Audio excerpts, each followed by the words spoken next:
Well, back to school shopping in full swing.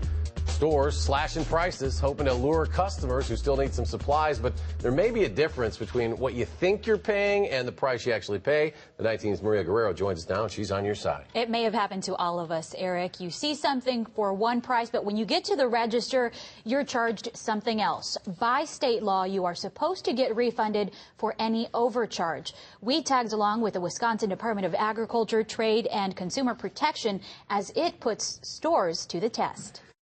They're scattered all over, so it's hard to tell what's cost what. As Elizabeth Fritz does some last-minute back-to-school shopping for her 6th grader. I'm trying to find a way to organize an 11-year-old, if that's possible.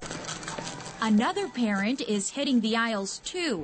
Jared Williams isn't checking off a list.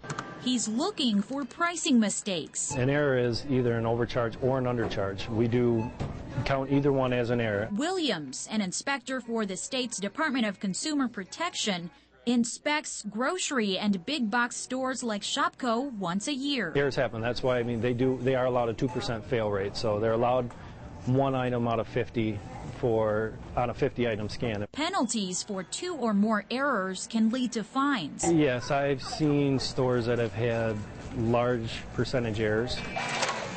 Once finished, Williams prints off the 50 randomly selected items and heads for the register.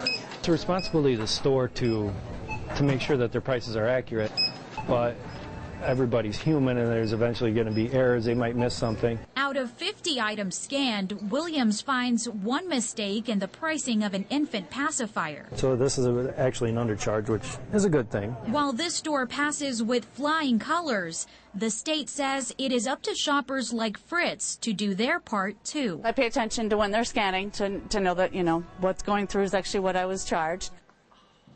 Last year, 7 stores in Wisconsin had to pay $250,000 in fines after this type of inspection.